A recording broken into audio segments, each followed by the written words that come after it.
नमस्कार साथीहरू, स्वागत छ हजुरहरूलाई नेपाली अनलाइन किचनमा। आज मैले हजुरहरूको लागि चिकन बिरयानीको रेसिपी लिएर आएकी छु। हजुरहरूलाई चिकन बिरयानीको रेसिपी कस्तो लाग्छ, मन पर्यो भने भिडियोलाई लाइक र सेयर गरिदिनु होला अनि च्यानललाई सब्स्क्राइब गरिदिनु होला। आउनुहोस् यसलाई बनाउनतिर लागौँ।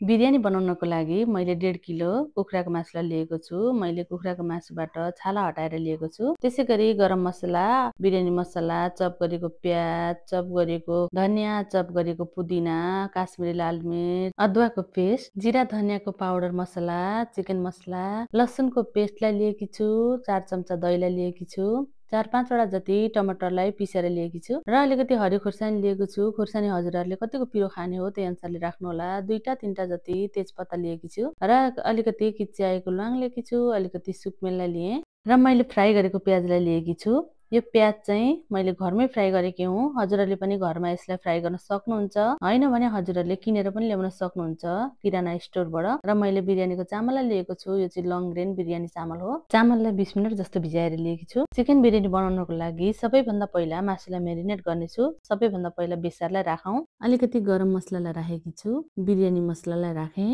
चिकन मसलालाई राखेँ, अलिकति धनिया जिरा पाउडरलाई राखेँ र काश्मिरी लाल मिर्चलाई राखेको छु, रातो खुर्सानी पाउडरलाई, अलिकति अदुवाको पेस्टलाई राखेँ र अलिकति लसुनको पेस्टलाई पनि राखेँ। चप गरेको हरियो प्याजको पत्तालाई राखेकी छु, चप गरेको हरियो धनियालाई राखेको छु, चप गरेको पुदिना पत्तालाई राखेँ र अलिकति हरियो खुर्सानीलाई राखेको छु, अलिकति सुकमेल, अलिकति ल्वाङ किच्याएर राखेकी छु, 3 वटा जति तेजपत्तालाई राखेँ अनि 4 चम्चा जति दहीलाई राखेको छु, 4-5 वटा जस्तो मिक्सरमा काँचो टमाटरलाई पिसेर लिएको थिएँ, यसलाई पनि राखेँ, अलिकति फ्राई गरेको प्याजलाई राखेँ, स्वाद अनुसार नुनलाई राखेँ, अन्त्यमा तेललाई पनि राखेकी छु। अब मासुमा सबैतिर मसला लाग्ने गरी राम्रोसँग मिक्स गर्नुपर्छ। यसलाई चाहिँ राम्ररी मसाज गर्नुपर्छ। मैले आफ्नै हात जगन्नाथ भने जस्तो साथीहरू आफ्नै हातले मिक्स गरेकी छु। हजुरहरूलाई घिन लाग्छ भने ग्लोभ्स लाउन सक्नुहुन्छ।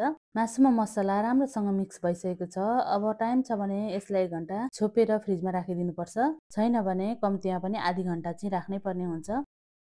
मासुलाई मैले फ्रिजमा 1 घण्टा राखेर मेरिनेट हुन छोडिदिएको थिएँ। राम्रोसँग मासु मेरिनेट भइसकेको छ। अब यसलाई बनाउनतिर लागौँ। मैले प्याज फ्राई गरेको कराईलाई लिएकी छु र यहाँ तेल अलिकति उब्रेको पनि थियो र त्यहीँनिर थोरै तेललाई थपिदिएकी छु। अलिकति दाना जिरालाई फुराएकी छु र मेरिनेट गरेको मासुलाई राखेँ। अब मासुलाई राम्रोसँग चलाइदिनु पर्छ। मासुलाई राम्रोसँग चलाइसकेपछि 5 मिनेटको लागि सानो आँचमा यसलाई छोपेर पकाउनु पर्छ। मासु पाक्दै गर्दा बिरयानीको लागि चामललाई बोइल गर्नतिर लागौँ। यहाँ मैले एउटा भाँडोलाई बसाइसकेको छु र मैले चाहिँ उमालेको पानीलाई राखेको छु। हजुरहरूले पानी उमालेर पनि लिन सक्नुहुन्छ। मैले चाहिँ उम्लिराखेको पानी थियो, त्यही भएर उम्लेको पानीलाई लिएको छु। पानीमा मैले अलिकति दाना जिरालाई राखेकी छु, 2 वटा तेजपत्तालाई राखेँ, 4 वटा सुकमेललाई राखेँ, 7-8 वटा जति ल्वाङलाई राखेँ र अलिकति नुनलाई पनि राखेकी छु। पानीमा अलिकति सनफ्लावर तेललाई राखेकी छु। हजुरहरूले घिउलाई पनि राख्न सक्नुहुन्छ। यसरी तेल अथवा घिउ राख्नाले चाहिँ चामल एकअर्कामा टाँसिदैन। अब चामललाई राम्रोसँग चलाइदिने र चामललाई चाहिँ हामी हाफ बोइल गरेछौँ, 50% मात्रै पकाउनु पर्छ र अब चामल पाक्दै गर्दा मासुलाई हेरौँ। साथीहरू हेर्नुहोस् त हाम्रो मासु कस्तो मजाले खेली मगमग सेन्ट छर्दै पाक्दैछ र यसलाई राम्रोसँग चलाइदिनु पर्छ। बिरयानी बनाउँदा चाहिँ मासुलाई पनि हाफ पकाउनु पर्छ र चामललाई पनि हाफ बोइल गर्नुपर्छ। मासु राम्रोसँग चलिएपछि सानो आँचमा 2-3 मिनेट जस्तो फेरि म छोप्दिने छु।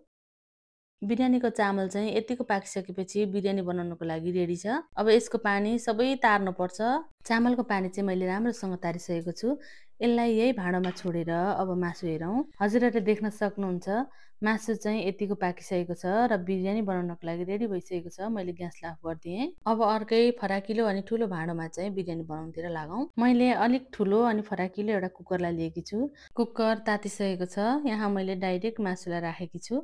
हजुरहरूले अलिकति तेल अथवा घिउलाई हल्का राखेर पनि मासुलाई राख्न सक्नुहुनेछ। मैले चाहिँ धेरै चिल्लो नखाने भएकाले अघि नै राखेको थिएँ, त्यही भएर राखेको छुइनँ। अब 1 लेयर मासु राखिसकेपछि 1 लेयर बिरयानीको चामललाई राख्नुपर्छ। अघि फ्राई गरेको प्याजलाई यसरी फिजाएर राखेकी छु अनि अलिकति पुदिना पत्तालाई पनि राखिदिएको छु र अलिकति चप गरेको धनियालाई पनि यसरी नै फिजाएर राखेकी छु अनि फेरि 1 लेयर मासुलाई राख्नुपर्छ। हजुरहरूले मासुमा हल्का ग्रेभी चाहिँ छोड्नु होला, किनभने मासु डढ्न सक्छ। त्यो चामल पनि पाक्नु पर्यो अनि मासु पनि त आधा पाक्नै छ। त्यसपछि मासुपछि फेरि मैले फ्राई गरेको प्याजलाई राखेँ, पुदिनालाई राखेँ, अलिकति धनियालाई राखेँ, अदुवा लसुनको पेस्टलाई राखेँ अनि चामललाई माथिबाट राखेर राम्रोसँग फैलाइदिएँ। माथिबाट फ्राई गरेको प्याजलाई राखेँ, अलिकति धनियाँ पत्तालाई राखेँ, अलिकति पुदिनालाई राखेँ र अब बिर्को लगाएर 1 सिटी लाग्न दिनुपर्छ। जम्मा 1 सिटी लागेर मैले ग्यासलाई पनि अफ गरिदिएँ र कुकरको हावा पनि गइसकेको छ। पाकेर बिरयानी खानको लागि रेडी भइसकेको छ। हजुरहरूले देख्न सक्नुहुन्छ। हजुरहरूलाई चिकन बिरयानीको रेसिपी कस्तो लाग्यो, मन पर्यो भने भिडियोलाई लाइक र सेयर गरिदिनु होला र च्यानललाई सब्स्क्राइब गरेर हामीसँग जोडिदिनु होला। यस्तै छिटो मिठो रेसिपी लिएर आउने नै छु। त्यतिन्जेलसम्मको लागि हस्त, बाई बाई।